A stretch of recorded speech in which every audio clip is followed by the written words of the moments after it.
Para saudara dan saudari yang Tuhan cintai, selamat pagi dan selamat bertemu lagi dalam Renungan Harian edisi hari Kamis tanggal 18 Juni 2020. Mengawali hari yang baru ini, kita hendak mendengar dan merenungkan sabda Tuhan. Marilah sebelum kita mendengar dan merenungkan sabda Tuhan, kita berdoa. Dalam nama Bapa dan Putra dan Roh Kudus. Amin. Allah Bapa yang Maha Kuasa, syukur dan limpah terima kasih kami haturkan kepadamu, karena Engkau masih memberi kami kesempatan untuk menikmati hari yang baru ini. Syukur dan limpah terima kasih kami haturkan kepadamu, karena Engkau telah menyertai kami dalam istirahat semalam, sehingga kami boleh bangun lagi dengan sehat walafiat untuk menikmati hidup yang masih Engkau berikan kepada kami di hari yang baru ini.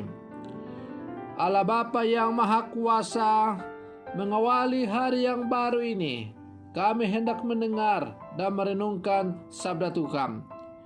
Bersabdalah ya Tuhan, kami siap untuk mendengarkan. Semoga sabda-Mu yang kami dengar dan renungkan bersama di hari ini semakin memampukan kami untuk selalu menjalin relasi yang khusus dengan Engkau melalui hidup doa yang semakin baik. Terpujilah Engkau Bapa, Putra, dan Roh Kudus, kini dan sepanjang segala masa. Amin. Para saudara dan saudari yang Tuhan cintai, sabda Tuhan yang hendak kita dengar dan renungkan bersama diambil dari bacaan Injil hari ini, yaitu Injil Matius pasal 6 ayat 7 sampai 15. Tuhan sertamu. Inilah Injil Tuhan kita Yesus Kristus menurut Santo Matius.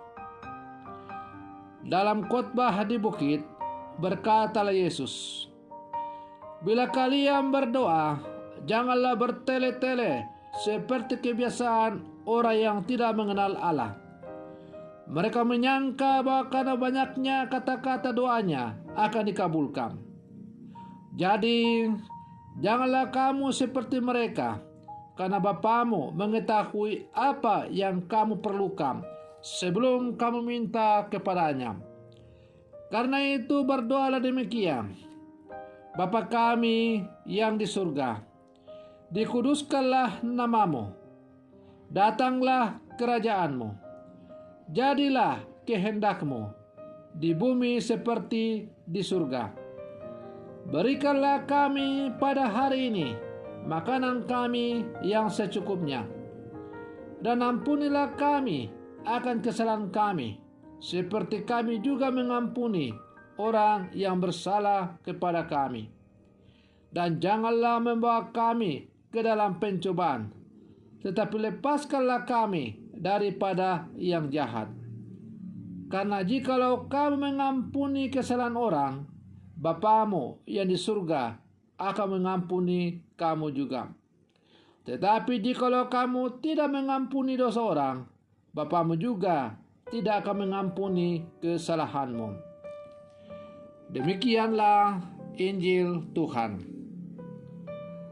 Para saudara dan saudari yang Tuhan cintai, doa adalah sekolah harapan, kata Paus Benediktus ke-16. Dalam doa kita mengungkapkan iman kepada Allah, memelihara harapan, dan memurnikan kasih.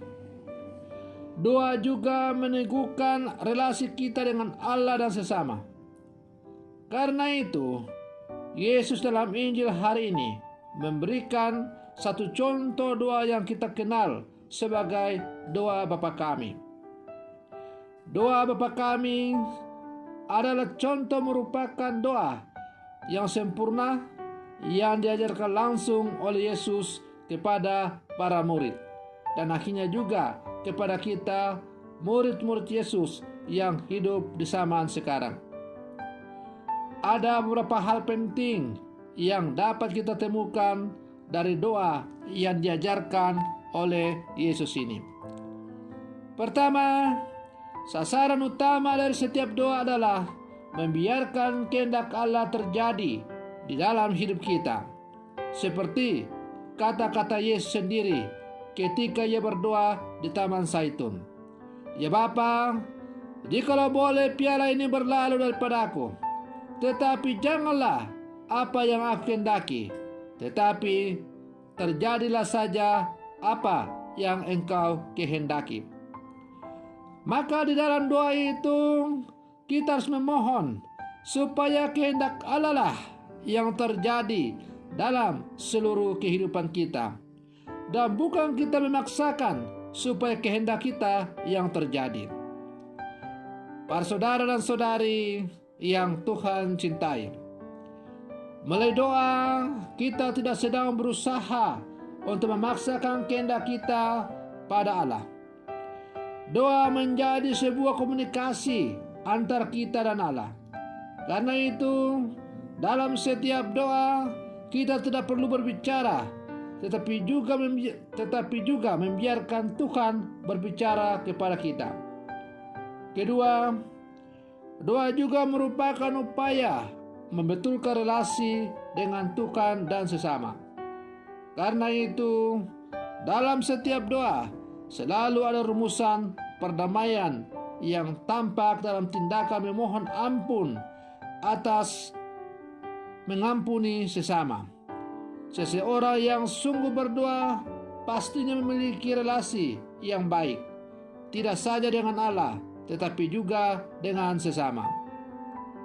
Yang ketiga, jika sasaran doa pertama-tama adalah agar kita mengenal dan semakin mampu mewujudkan kehendak Allah, maka doa bukanlah sekedar sebuah problem solving atau upaya untuk menyelesaikan masalah.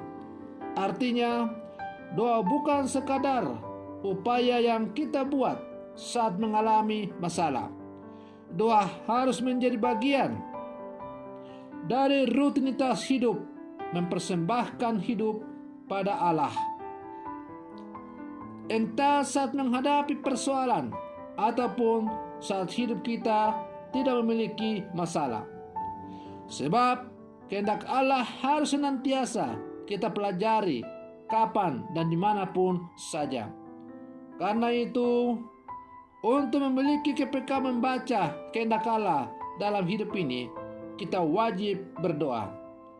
Jika hal ini menjadi semangat hidup, kita bisa menghadapi banyak tantangan dalam kehidupan ini tanpa takut kehilangan kendali. Para saudara dan saudari yang Tuhan cintai, doa merupakan komunikasi pribadi antara Allah dengan umatnya atau dengan pribadi yang sedang berdoa itu.